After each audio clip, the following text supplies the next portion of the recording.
Bridge and Branch Crossing. Let's go through, my brother.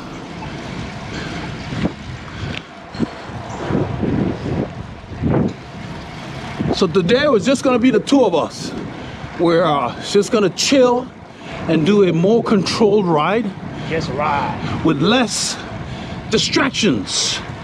So we're headed out west again because we want to introduce you guys to the latter part of that new course that we did not get to film.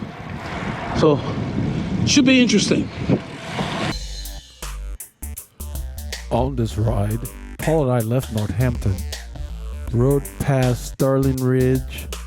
We went out on 1488 West. Our goal was to head out and get past Magnolia so we could visit the northernmost part of the route we did the week before.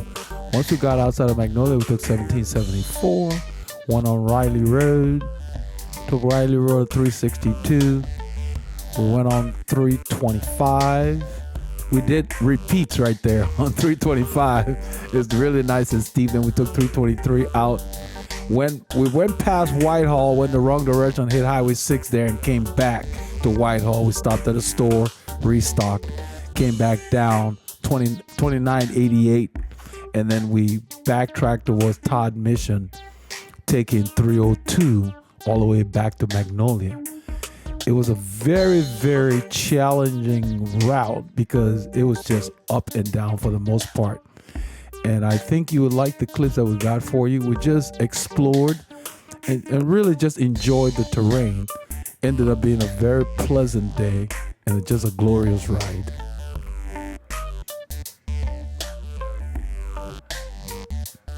All right, you legends.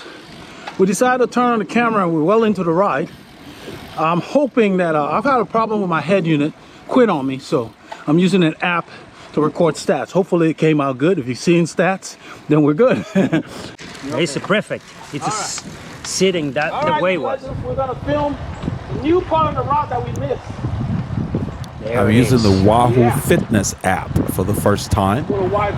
My head unit is undergoing some refurbishment that I'm doing DIY, so it needs a new battery, and it also needed a new LCD, the backlighting quit on the Garmin 1000. Yep. Look at this road.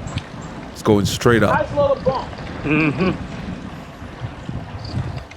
So we got some good quality work done on this ride. You remember last time we got on that bumpy road? Yeah. The camera was a little off, I think, when you stood. Yeah. Yeah, that's okay. That's why I explained in the narrative that you can stand. This is County Road 323.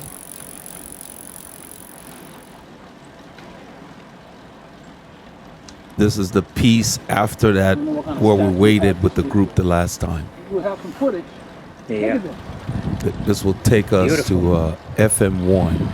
Look at that terrain, just the prairie. There's a lot of farm country out here. I was very, very surprised with the amount of climbing. It's almost 1,000 meters of climbing we encountered on this ride, which is about probably 3,200 feet. For our area, that's impressive. Needless to say, we will be revisiting this area as often as we can. So we're going on a descent here.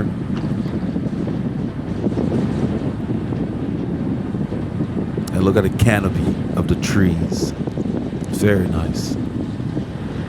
And most of these roads, this county road and the other ones, even some of the main farm to market road like 2988 that we encountered, you'll see you get a car now and then. And all the people out here are pretty cool. All the drivers, we didn't have any problems. When you lose that much speed. Mm-hmm. Look at that. We went from the descent to like 4%. Yep. You know, you could snap your finger, the speed was gone. So when you're riding these kind of climbs, especially if you're riding solo, don't feel like you got to flog yourself. Just ride the climb. Find a ratio and just ride. When it's time to go faster, your body will be ready.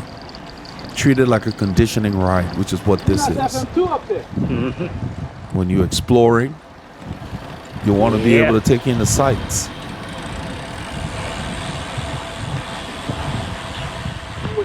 320 to go to Whitehall. So we're going to take 320, but what happened is we took 320, and when we got to 2988, we turned left, which took us towards Highway 6. We went kind of northwesterly instead of south. So we turned on FM2. This is where the camera ended the filming the last time we were out here. Look at that sky. FM2. Yep. Look at how the light is refracted in the camera lens. Yeah. That is cool. We get on FM2, and even though it is a major, secondary road, and those are the cows, they were looking at us. You can't really tell from the distance here, but they were looking at us, especially that brown one over there. It's a big boy. It's looking. Big boy, man.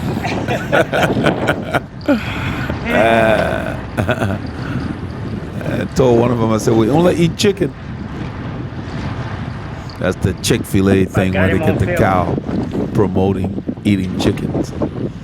You see, we just went downhill a little bit, now it's kicking back up. And look at that, 6-7%. So we encountered a lot of climbs between 5 and up to 10% or more. And before we started the filming, we did repeats on one of the biggest climbs that we had encountered on 325. That's 320 right there. We did 3 repeats on it. So County Road 320 is right up here.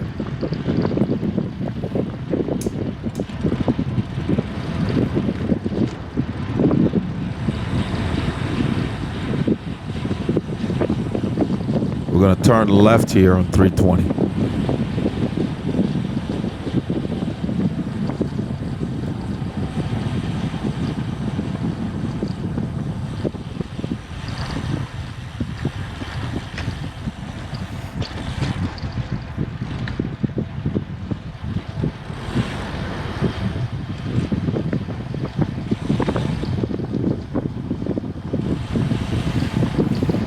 Since these are county roads, they're like, I guess, third level roads. They don't invest in the pavement as much, but it's still not terrible, you know, not in these counties we're in anyway. Like I said in the earlier videos, there are some counties that don't have the funds, and these county roads are really torn up. They're like a little path. So most of all the cars that come while we're riding on these roads, they end up like moving over even in the grass, and we stay as far to the right as we can, and most of the drivers would wave as they would go by in the opposite direction. It's like they don't mind us being out here. That's the way it really should be.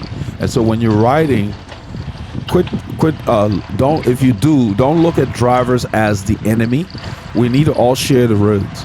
Don't let one angry driver ruin your ride or your perception, because remember, it's people behind the wheels, and if you're in your neighborhood, they're your neighbors. And we talked about it when we got back. Look at this kicking up.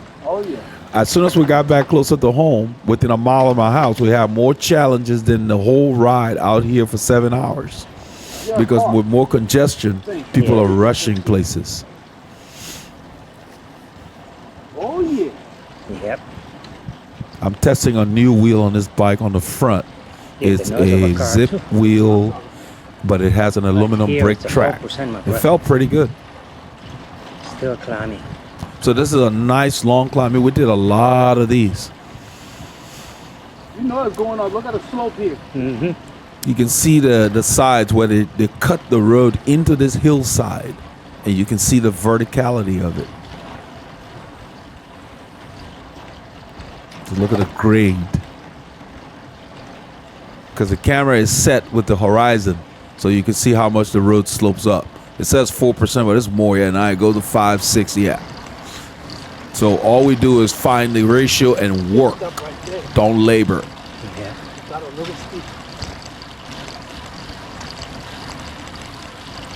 It's 2 hours plus into the ride, so we're more than fully warmed up. 5, 6. I have found that I need about 20 miles to really warm up. 40, 45 minutes, you know, to really feel like I'm ready to push the envelope. That's another reason we ride to the rides.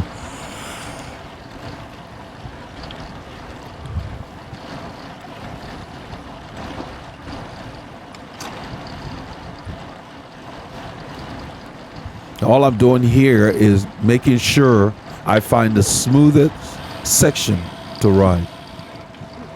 Look how the sun is beautiful.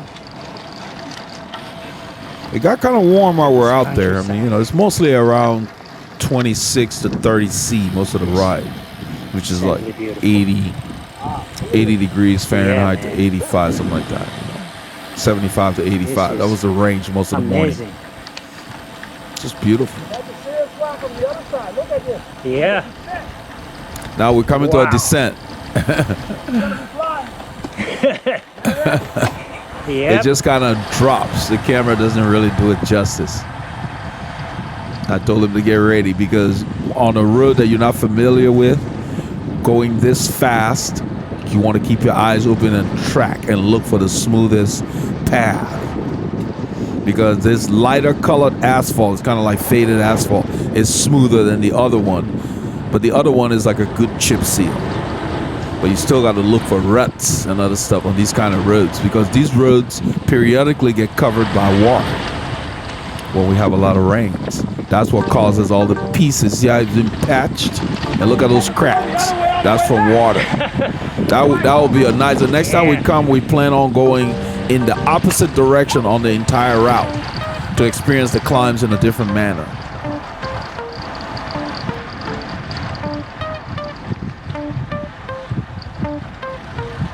So the goal of this ride was not to flog ourselves, but to just come and ride and take in the terrain, the scenery, you know.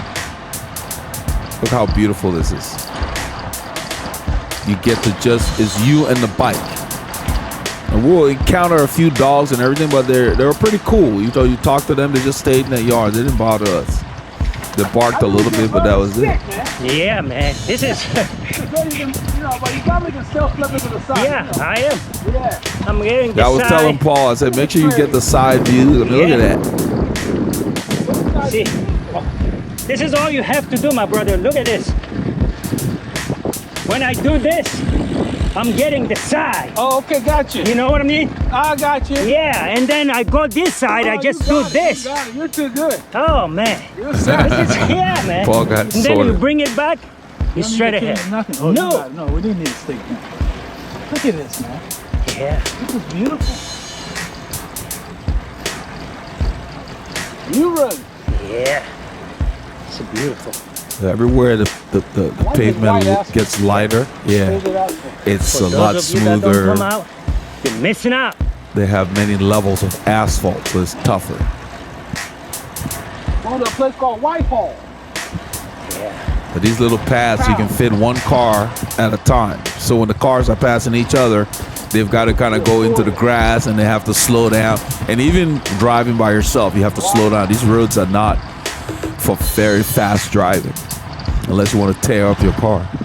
Whitehall goes to 1774. But I don't want to take 1774. Right. So this is County Road 320. And we come across a brand new farm to market road that we've never been on. It's called the FM2988. And then I wasn't sure where Whitehall was. I had looked at the map briefly thinking it was at the end of 320, but no, it's the southern tip of 2988. So Paul said, let's just explore. So we go ahead and turn left, not knowing we're going away from Whitehall. And out here, if you turn in the wrong direction, you're going to be going about 4 to 6 kilometers before you can turn around, about 5 miles before you can turn around. Unless you want to just go out and back, but there are no major turns. So we pretty much had to come right back. Once we hit Highway 6, we knew where we were. We decided, I don't want to ride Highway 6. It's just a bunch of fast cars going by. Yeah. Kind of boring. Look at this nice little curve. Right around here, we're going to encounter some dogs. Check out this guy. He's standing in the middle of the road. You see him up there? I thought he'd get off the road. You walk to the right. Go on. Behave. Behave. Behave. Stop it. Behave. Good dog. Good dog. Good. Good dog. It's like they don't expect you to talk. They're chasing that sound from the chain, I believe. Good boy. That's another one standing. The other guy going back. The other guy on the left, across the way. where that little storage, the building looked like a We haven't seen storage. this much activity in years. Yeah, they don't get. out my shit. I told them you boys don't get out much.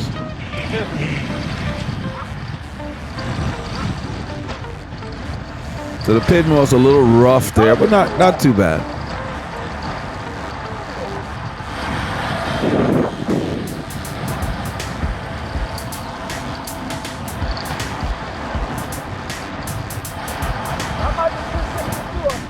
Yeah.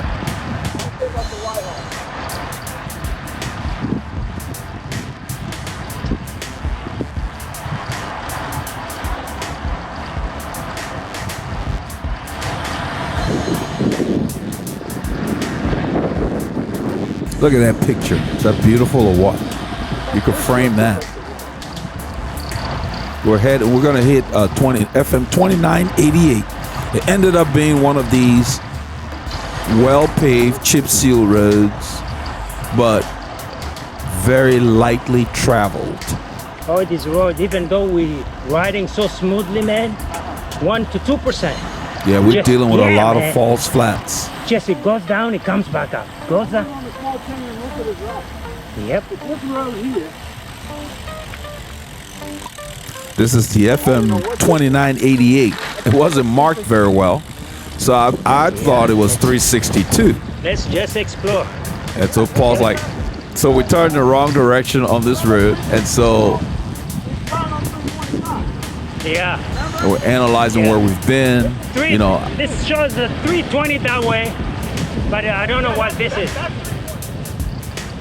yeah. So Paul doesn't know what Yeah. this road is. I mistook it to be 362. No, it's another farm to market road stuck in between FM2 and 362. 362 is south, and this road going the opposite way will hit 362, which is where Whitehall is. So now we're turned towards Highway 6, which is going towards, like, let's say Navasota and even Anderson. But you know, nobody who wants to ride on Highway 6. You got cars zooming by at interstate speeds, even though they have a shoulder. It's not that much fun. But we're climbing up and down.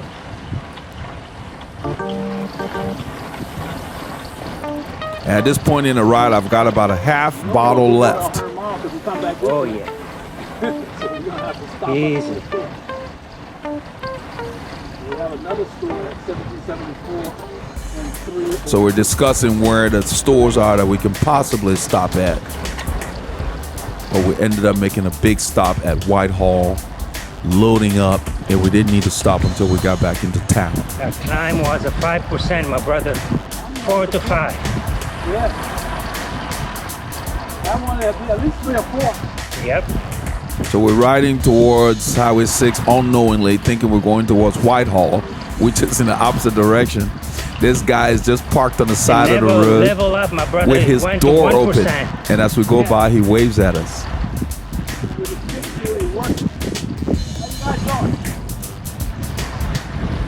That's what happens in the small town, you know. They behave like people. In the major cities, nobody wants to talk to each other.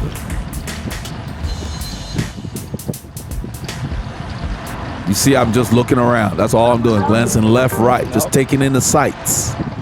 Nothing but the road, my brother. So what I was going to say earlier was that when Paul and I ride together like this, we're not going very hard here. So, you know, it's like zone 1, zone 2. So we just ride. We don't really draft super close or anything.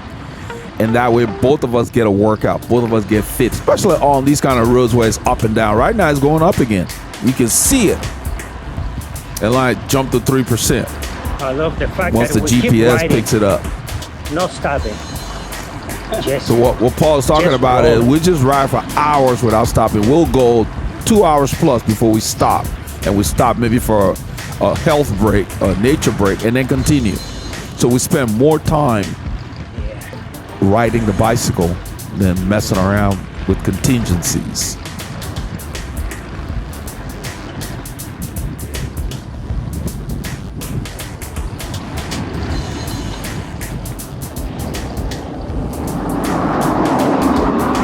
So I saw that guy coming. I moved over, but he moved way over. Just to just give them a little more passing space. Not that he really needed it, but you can see how long we're riding before he came by. This is a descent here. I'm expecting to see Whitehall at any moment because I'm thinking we're going towards Whitehall.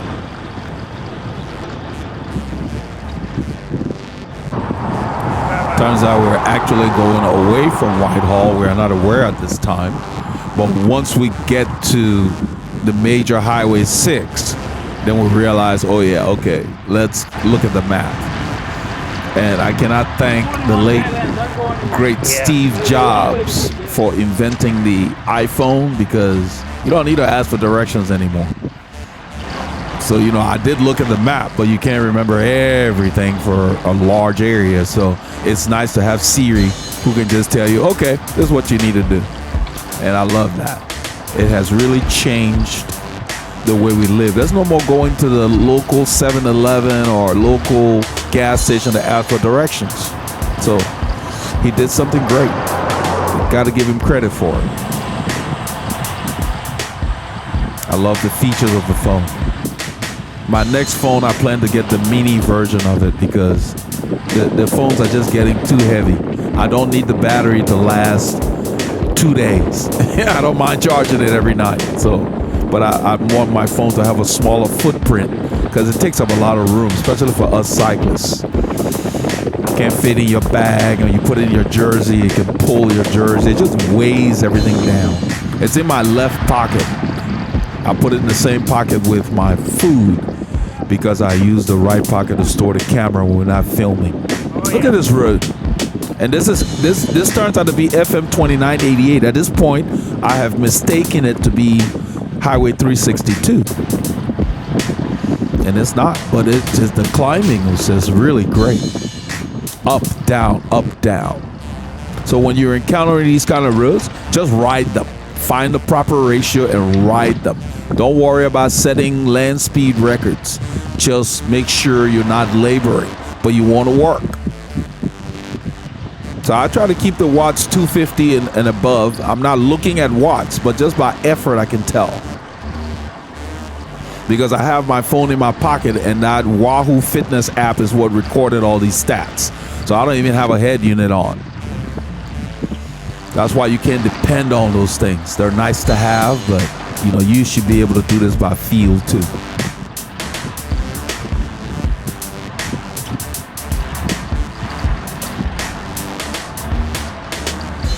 I really love those shorts, as you all might be able to tell by now, both from what I've said and the fact that I wear them frequently. Those shorts, I think it's BS 1606 or whatever, but it'll be in the description, the Souke shorts. Yeah. They're just very, very comfortable, and you can wear them all day long. The pads just disappear. Yeah, this is like the same quality of the major farm roads. I'm messing with the cows. We're gonna take their pictures coming back. It's gonna be a better shot. It's gonna be closer. They're just looking at me.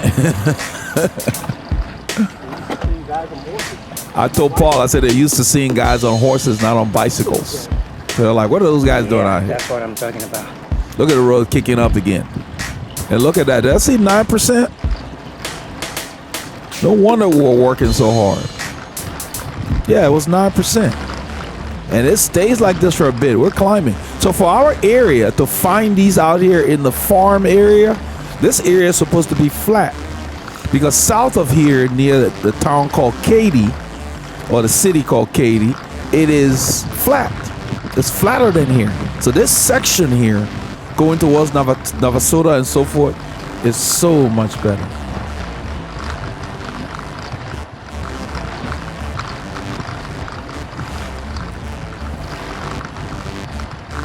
And whether you're riding with your mate or whether you're riding solo, I like these kind of courses because you don't have to mentally push yourself. The course will make you work.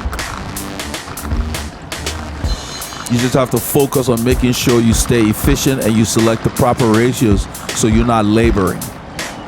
Because if you overcook yourself, then you have to slow down.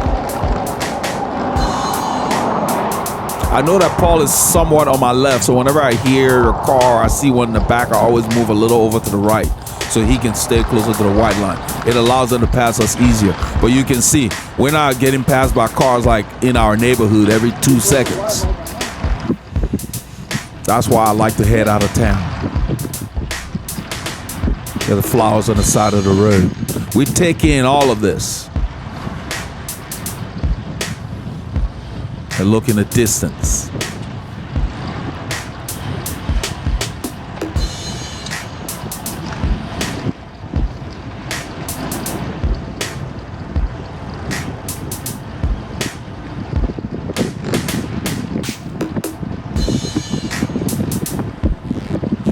So I'm half expecting to see the sign that would say Whitehall, Texas, or something like that. After cresting that hill in the distance, you see that car headed towards. That's my expectation, because Whitehall adds 4 miles to the original route, and we intentionally wanted to go there to see that store.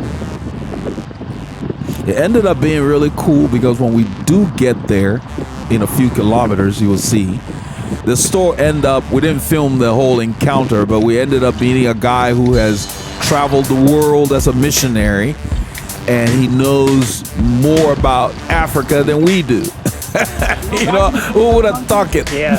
Out here in Whitehall, Texas. So he asked me, he could tell. He said, "Where are you from? Where do you get that accent from?" And I told him. Yeah.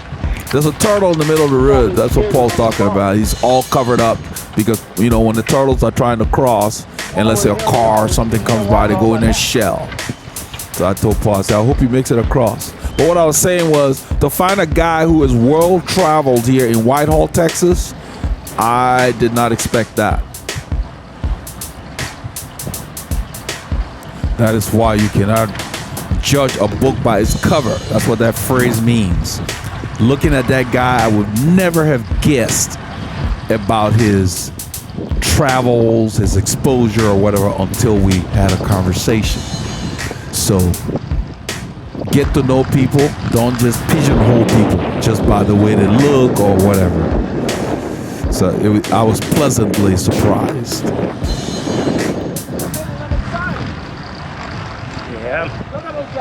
Yeah. Always have an open mind. I'm messing with those dogs. They're coming towards the fence. They can't get out. And then I see Highway 6 in the distance. Highway 6. That's Highway 6 up here. At this point, I have no idea where Whitehall is. All I know is behind us. Okay. So we're going to stop and navigate with Siri. Thanks to the late, great Steve Jobs.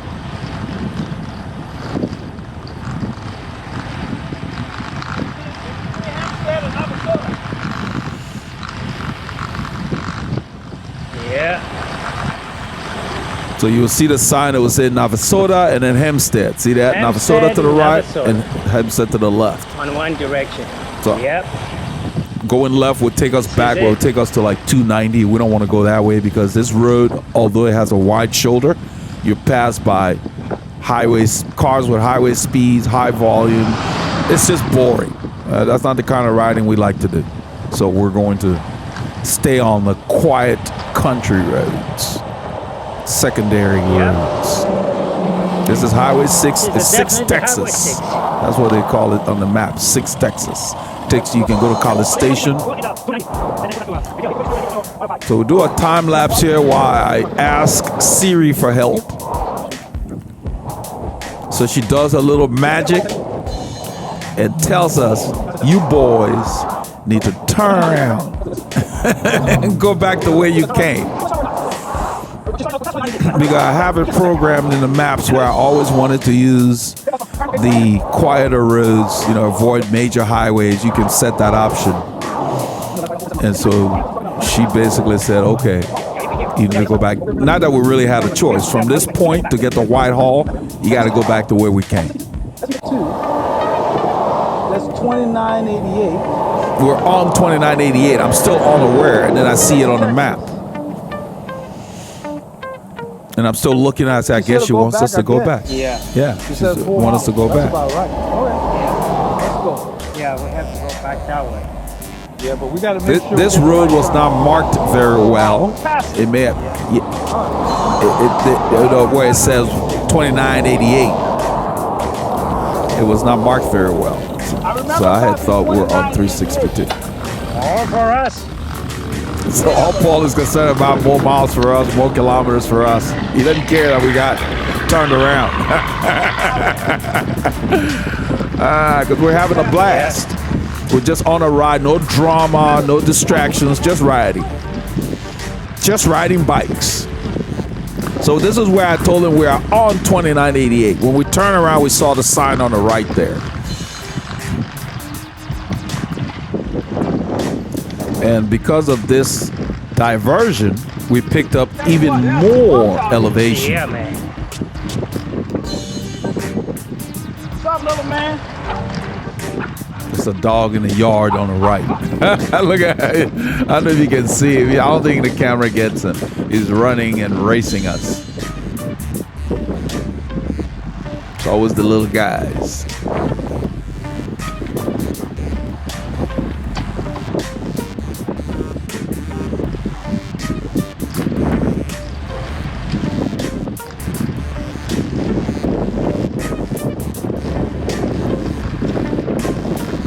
So in this direction, the wind is coming from the right and in our face. That's why Paul is anchored off to the left. We're not doing any kind of perfect drafting formation because this is just a steady ride.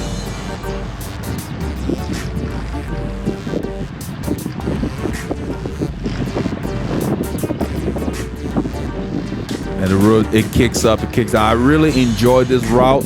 I plan to spend a lot of time out there. This route is very close in elevation to the forest that we like to do as well. Mount Pleasant, 149, Richards, that area, Taliaferro. That's the kind of climbing, almost 3,200 feet. I believe this is more lumpy. It's more exposed, of course, but it's got some nice sections in there. But I was just blown away by the low traffic volume out here. Because this road, FM2988, goes to Whitehall and Highway 6. So unless you're in Whitehall going to Highway 6, you have no reason to use this road. It doesn't connect to anything else. You have to have a reason to be on this road. I love these kind of roads. They're designed, they're just feeding rural communities.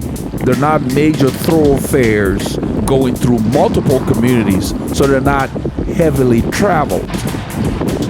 People have to have a reason to be on these roads. So if you can find roads like these in your area that are in communities that are not densely populated, you will get similar experience. Whitehall is 2988 362. Yeah. So what I'm telling Paul is that Whitehall intersects this road and 362. And I had mistakenly thought we were already on 362 when we left 320. So 320 hits 2988. We really got to learn the area. And then sometimes you got to get turned around or lost to really appreciate where you are. Look at how the sun is once again refracted by the camera lens.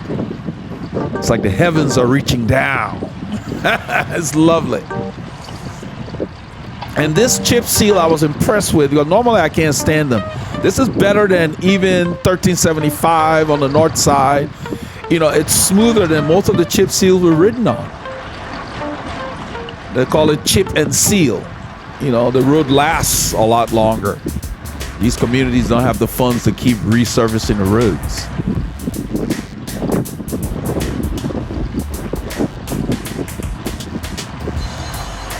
I think in a little bit we're going to go by those same cows that we had seen earlier. Paul said that's why we call it an excursion. Yeah, you should take a day where you just clear the calendar and just go and explore. That's a nice little house, a cute house.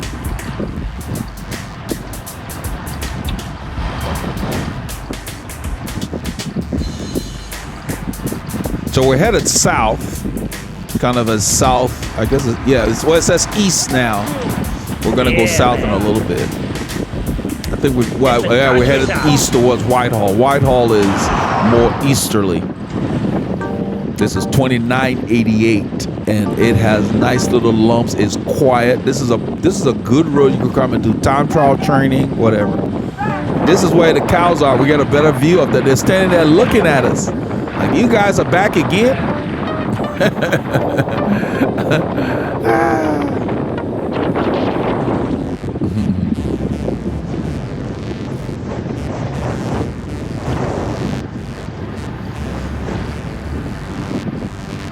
We spent the entire day in the small chainring riding up to like an 80, maybe an 87-inch gear, like a 3912 was the largest thing that's the largest combination I have on a small chainring.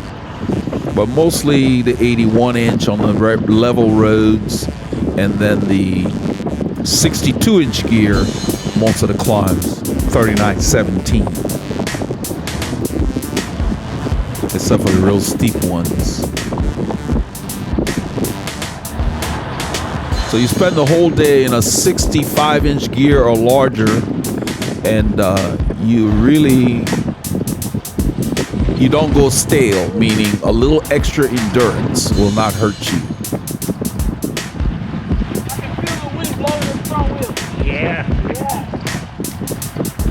Yeah, I had to keep my hands on the bars on that descent. It's a different feel with the 404. It's a Saturday. What else you gonna do? That's Katie.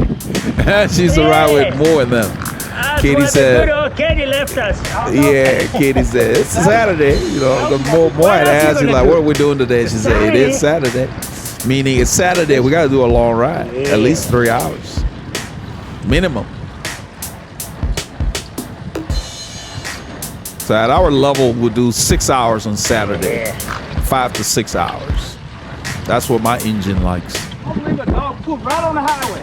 Yeah, the dog pooped right on the line. I dodged it. That's what I'm talking about. I'm like, that shows you how quiet the highway is. If the dog got a chance to come and drop a load on the highway, can't be a lot of cars going by.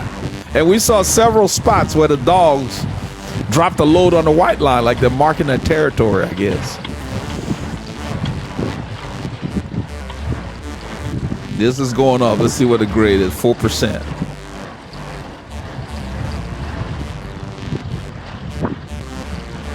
To avoid fighting the climbs, just ride them. This is what we encountered. We don't know that guy, so they don't mind us being out here. Cool drivers. Yeah, man. Yeah, just cool people, happy people. Happy drivers. There you go. Happy people are positive. Friendly So drivers. if you're in a situation where you got somebody just stirring things up, just ignore them, avoid them. They're miserable, and they don't know how to deal with their misery. And a lot of people are miserable based on the choices they make. So they make choices in their life that make them unhappy, and they're not willing to change that. Then they want to reflect that on other people. So in every social group, you always have one or two that want to stir things up because they're unhappy with their life. Don't let it get you down. And you encounter them on the roads. You don't know them, but they get on the road behind the wheel and they want to take out their anger on other road users. And you don't have to be on a bicycle for them to do that. That's why they say, oh, road rage. Well, that's what that's about. They're taking that rage out while they're driving against other drivers, pedestrians, whatever. And all you want to do is avoid them, ignore them, stay out of their way in every situation. It takes two. So if you're not involved, it will diffuse the situation. Remember that. Misery loves company. So when somebody's blowing things out of proportion and it doesn't make sense to you, fall on that. They got personal issues and that's not your problem. Just deflect and move on. Yeah. Don't waste your energy. Positive Telekinesis, vibes. That keeps you healthy. Negative stuff, you have psychosomatic illnesses that comes from that.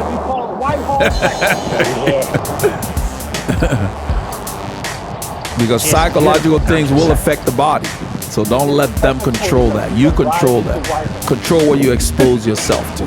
So somebody zooms by, giving you an angry horn or whatever, or you're in a group and somebody's just being a jerk and attacking you for no reason, ignore them. They're not significant. Because the people who are significant mean well for you. The people who are envious of you, they're not significant. Ignore them. You're not preventing them from doing anything. You didn't stop them from being able to do whatever it is that they're envious of. So you go on, keep on trucking, as they say. That's what I'm talking about. Nice cool weather. Look at this. Look at the road and this. the back. Beautiful. A very mild day. The Wahoo Fitness does not pick up temperature. That's about the only thing. And then I don't have a Bluetooth heart rate strap that will work with it. And I don't plan on investing in it because my head unit's going to be out of commission maybe another week to 10 days. But besides that, I found that the fancier heart rate belts, the lightweight ones or whatever, their durability is not there. It doesn't matter whether it's made by Garmin, Wahoo, whatever. It's hit or miss, and I've been through it. I've used the fancier premium heart rate monitor belt from Garmin, and that sucker failed. So we have the basic hard plastic ones, and I've had two of them. I bought one just to make sure because they stopped manufacturing them. Bought an extra one, and for years I've had them, and they just work. All I've had to do is annually replace the battery, and they just work. So I'm gonna use those. So. And heart rate is really genetic anyway. So seeing my heart rate numbers don't mean a whole lot because one person might be 160 at the same effort. The next person might be 130 based on genetics. We're going to feel the same, but the numbers won't be the same. I hope that makes sense. So when you're in zone 5, another person might be, depending on their genetics and their age, might be at 190. And you might be at 165, but both of you feel the same. It feels just as hard. I hope that makes sense. So don't get too hung up on comparing heart rate numbers between people. Your heart rate numbers matter to you and you alone. So you need to know at this effort, this is how I'm feeling. Then you can work there to tolerate and acclimate or whatever. Because the next guy will be showing different figures. Some people have very high heart rates and some people have low heart rates, but they're still working just as hard.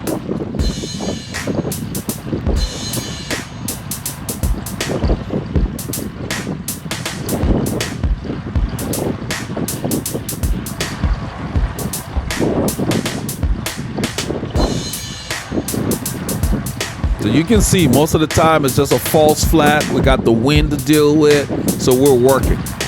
We're headed east to Whitehall, Texas.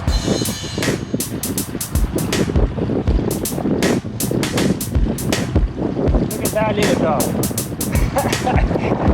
Some dog in the yard, yeah, he's getting all excited. He's behind that fence. There he is. I think I'm gonna tell him you win or something like that. That's his buddy coming. The fence ends over there for their property.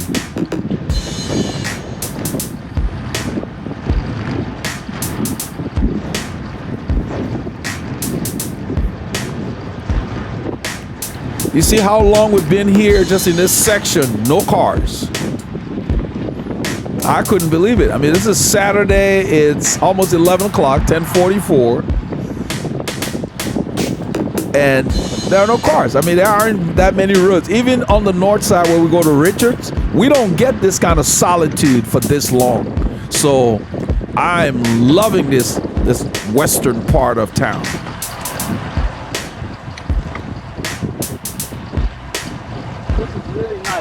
Yeah, man. Feels like a closed course. Like that's what I'm talking about. No cars, just the wind, the road, and the bike. And the road is kicking up. This thing is behind. The grade is behind. There we go. Now it's catching up because we're at least 5%. Right on a closed course. Yeah.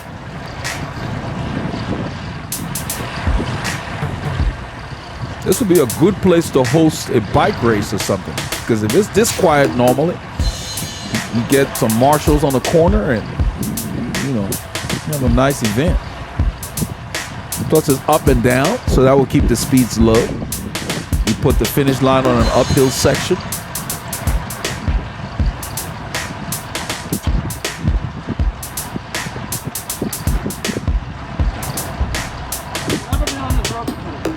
This was our first time on 2988.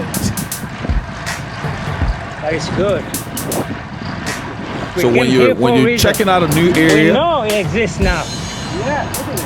2988. 2988. When you're checking out a new area, keep the effort down, and so you can enjoy and really take in the undulations of the area, especially this area here. Yeah.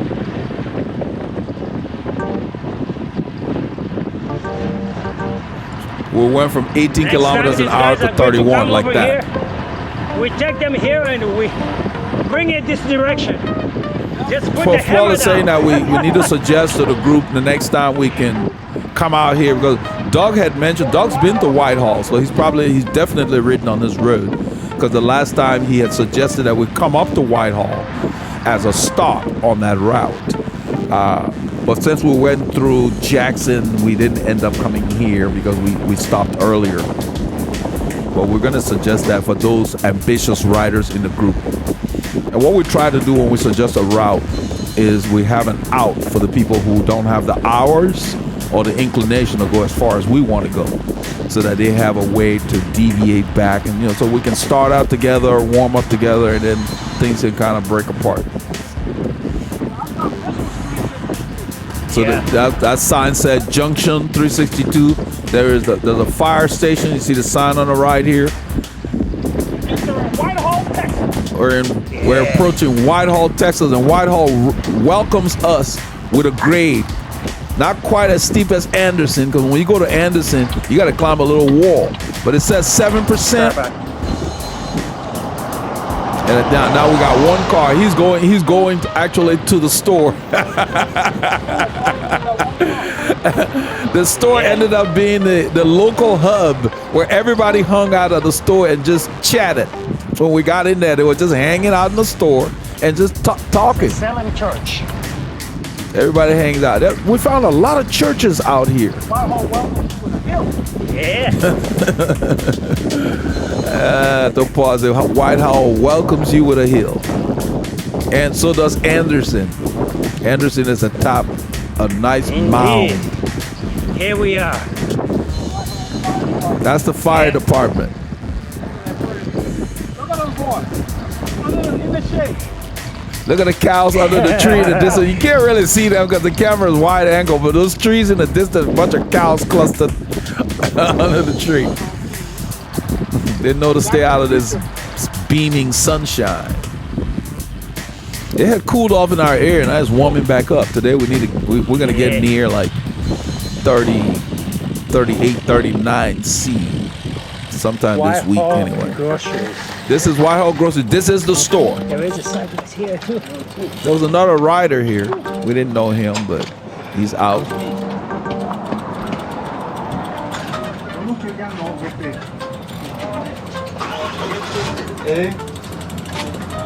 There he is. He just got here too.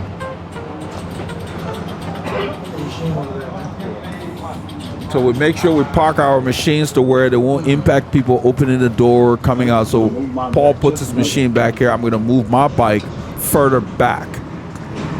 Slip my rear wheel behind his front. See that? So we take up very little room with both bikes. And it's not in the path of anybody. You don't want people knocking your bike down. Every time your bike falls, you run the risk of damaging something. It's actually nice when you're moving. Well, it's better than Nice breeze. It's better than it was a month ago. You got that right. Nice and good. And this is what happens in Texas, man. People just walk up, start talking to you. You know, Houston area, same thing. It's a small town atmosphere. As big as Houston is, people talk to you on the street. Because when I lived in New York, I didn't get that. Nobody talk to you unless you're inside somewhere. Wait too long. You know, I want to know this area, just like we know the northeast side. Exactly. I want to know this area, and I love how. And I'm sure that's not all of New York. I'm talking about Manhattan. You know, I lived near Columbus Avenue area. So people just focus on moving along. I love everything about this do a whole route. lot of chat. car back, get in front of me. So we're on County Road 302 here. We've left Whitehall, Texas. When you leave Whitehall, Texas, you get on 362, and it's probably about 6 kilometers, let's say 4 miles, before you get to this road. This is one of the areas we did not film that the group did. And once again, it is quiet, relatively. I think 2988 FM29 was quieter than this road. The opposite way on this road. We come up 362. Yeah. We stay on 362, and we pass 325, Yeah. and ride up 362 to this road, Yeah. 302. You're right. Then we take 302 and go how those guys are going. Right. Yeah, we're talking about doing the reverse the next time if we wanted to experience the different because they're not climbs. that far apart.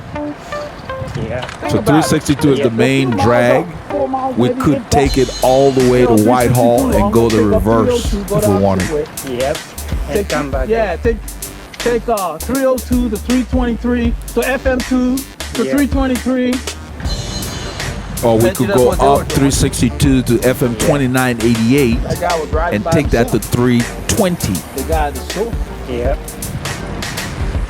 That guy was out solo riding by himself. You're only gonna find serious riders out here. Yep. Yeah, They know what they this have is to do, man. this is for riders who want to do the work. So I did enjoy the 404s on the bike.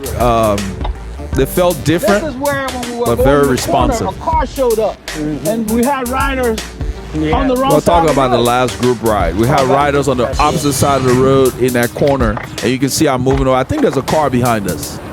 Yeah, they appreciate when you give them. You'll hear me say that, and I tell Paul I was saying that for the people watching the film. So when we do that, the drivers appreciate what he just saw. Right. They appreciate you getting out of the way because you're going slower. It's a courtesy, so they can get by easier. They appreciate that. You're acknowledging them instead of just saying, "Oh, I have the right to be on the road." You're doing, 10 miles an hour, or whatever. Grandpa's road. Yep. This is like 7 or 8%. It didn't look like it, but you can. It's hard, and there's a He's sharing switchback. the road. Yeah, well, you know that they Now it's dropping acknowledging real quickly. you're doing the best. So you it's can like to make it easy I for like them to coming go. out here because you do so much climbing to where it gets you stronger faster, in my opinion. Because climbing, you're using the muscles differently. You don't always want to do all your rides climbing, but you need to work on the things that matter to you. Yeah. It's coming up. Right here.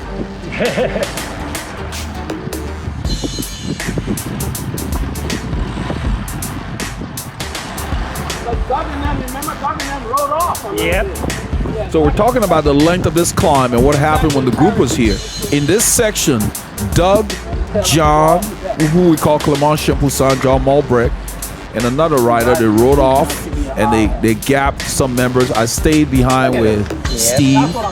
Steve wanted to make sure we kept everybody together. But you let people do those kind of things so they can get their workout. Then when you guys get off the climb, you can regroup at the bottom of the climb or wherever.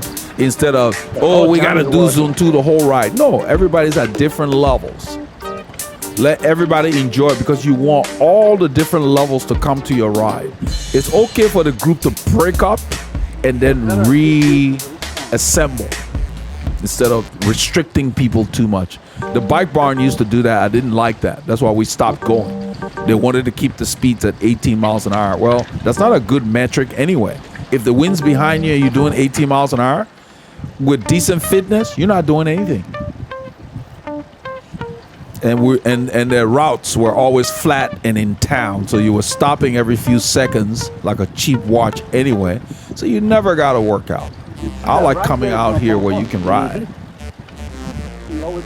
We're still climbing. The whole time I've been talking, look at that, 14, 17%. I don't even know if it's 17. I think this thing is a little off. It might be 10 or 12. Yeah, there we go. I mean, the grades are just, because I spent, in this section here, I was in my 39.25 or something like that. when he asked how far are we from home. So yeah, when we got over here, what happened is Always, the guys did not know the route Someone that well. is, close to the breaking point. So the thing is They that ask great questions. people who don't check the details when you post this stuff, they would ask questions. So I try to study the maps for the rides I post out there. I want to know them really well, which you end up knowing anyway when you work on the map. You know, you can see it's decreasing now to 2%, but we have been climbing for quite a while, and the grade just changed. Off camera, as you saw, those of you who looked at the route map, off camera earlier, we did 3 repeats on a real street.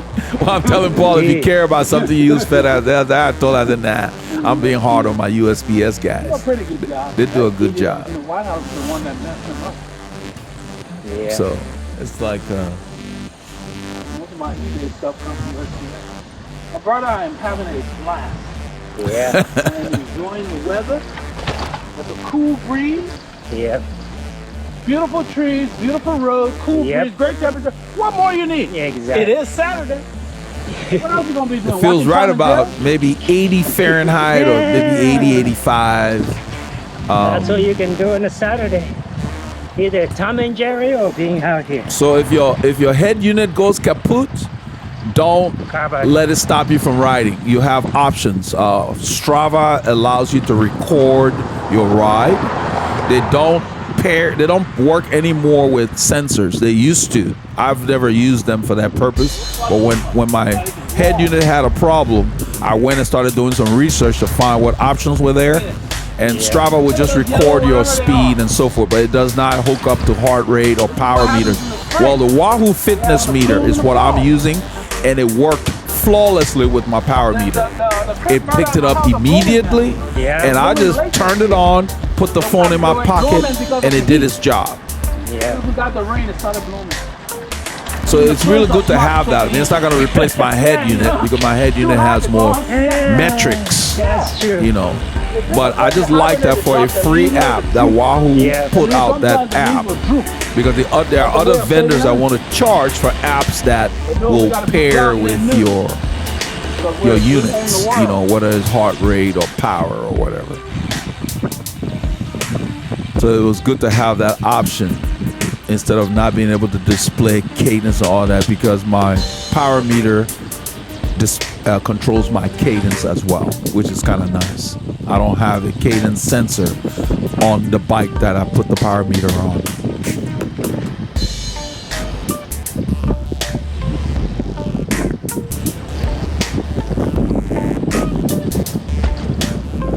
So County Road 302, we're gonna stay on. It's gonna take us all the way past the area where they have the Renaissance Festival, and that dumps us about probably 3 kilometers away from the wider part of 1774 near Riley Road. I'm talking about the cows on the left. We didn't film them, but yet another group of cows are under the tree in the shade. And then we'll find one on the right. I don't know if he gets them on camera. They're looking for so much shade. They're in like almost like a little cave. It's on the right. I don't know if Paul gets a good shot of it. That's what he's talking about. Look at where they are. They're under there. I mean, they're looking for shade. There. Oh my goodness. I told him that, I said, we have to stop eating them. It's a smart animal. Well, guilty enough to stop eating cows. I was messing with my 11-year-old daughter, and I mentioned to her that, you know, the cows have friends and families and cousins and so forth, so you might want to consider not eating them. And I guess it got to her. She stopped eating them. So I said, there are other sources you can get protein from. You know, I said, plus their meat carries a lot of other stuff that slows you down, your body. You know, it's secondhand protein. Yeah, those are the goats. They're in that yard. It's hard to see that little guy. Yeah, there's a donkey. That guy looked like the guy in Shrek. He's just standing there. He looked like the guy in Shrek. Donkeys. Oh man. They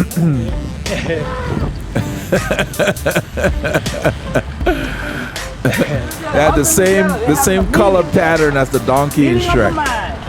Yeah. They look like, yeah, that's what I told Pastor. They looked like they were having a meeting. didn't film any of this, remember? Yep. This is 302. 302, you get more cars passing, not very often, but 302 feeds a lot of communities. A lot more Yeah, this is communities. beautiful. You can see it. Look on the left there. There's some businesses, they're home. Nice. And I was just going to mention that in this country, even where I grew up, a lot of businesses started in homes. You know, like people like, you know about like Apple and them that start in the garage or whatever. So the U.S. economy, the small business really drives it. The big ones get all the news and the pub, but the small business drives the economy. People starting little shops and stuff at home and then growing into a little warehouse. And then some people may have the property to where they can build a shop on the warehouse. Where I grew up, the shops were downstairs and people lived above the shops. So since the pandemic, a lot more people are working from home and opening businesses from home, you know, instead of driving to an office far, far away. Cuts down on commute. Fewer cars on the road. Look at this road.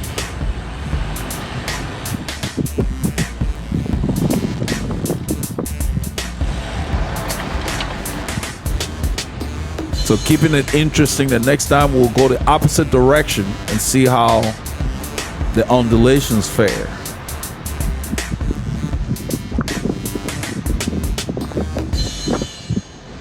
These are the kind of rides that really build you up. You don't need to pound yourself into the ground, but you need to do consistent training and you need to increase the volume gradually to where your body can tolerate it, because when you recover from these kind of rides, you're fast.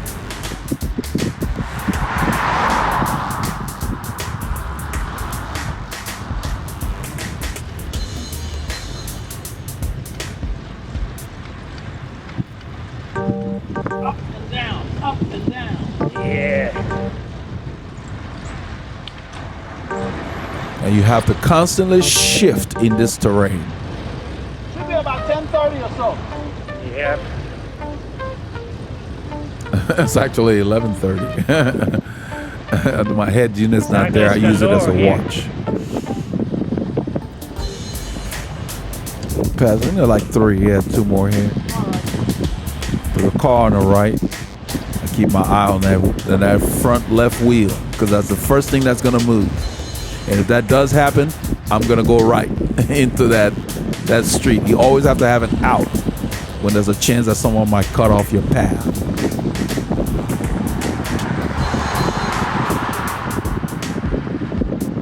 That's the guy who was at that corner. Yeah. We're actually not close to the Renaissance Center. It just seemed, it looked familiar to the turn that gets you near the Renaissance Center. We're a few kilometers away from it.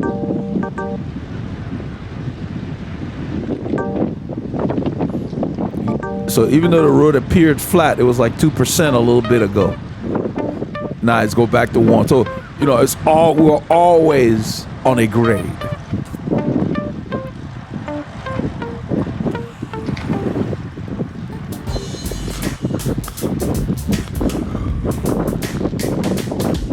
So when we stopped, we made sure we got electrolytes. We made sure we ate early. We had our solids early.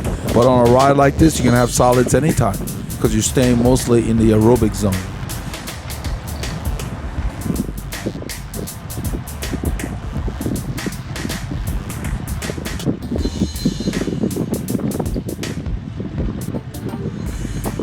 I'm in a business that we can ride for 6 hours Yeah. and we can ride.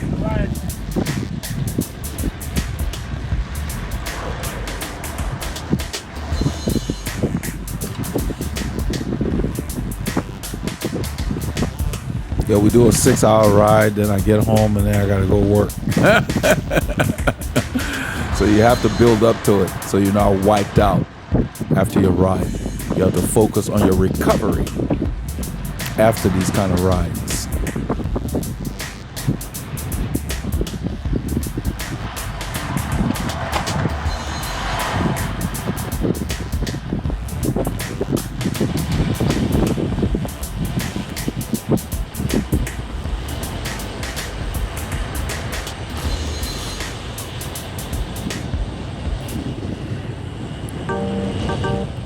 So we broke out the Souke summer jersey because the temperatures have climbed back up. Whenever you see those clouds like that, it's warm.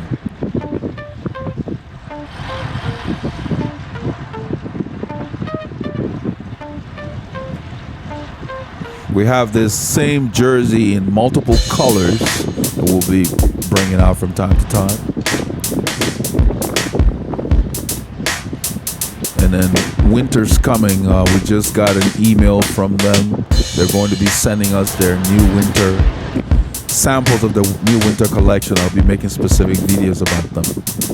They make good stuff, very affordable.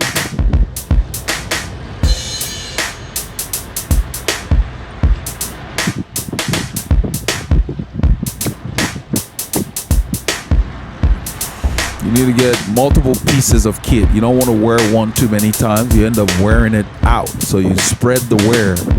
You get a sampling of pieces that you can rotate instead of wearing the same thing all the time. Because you end up just putting a hole in the garment. And then you need to make sure, depending on the fabric of your garment, that it's not retaining odors, especially in the pits. And so if it is, then you're going to have to do some extra hand washing or something in that area. Or maybe, I don't know, spray it with Febreze or whatever it is, because some garments will retain odor. And it takes multiple washes to get that out.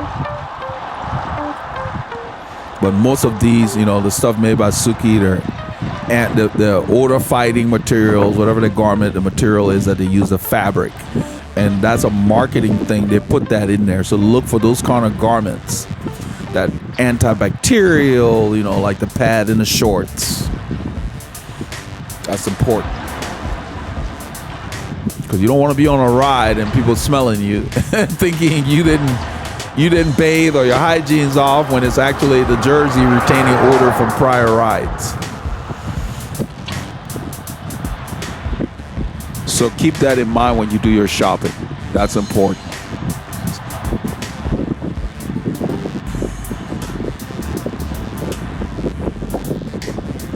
So I don't know what you did this weekend, but this is part of what we did on Saturday.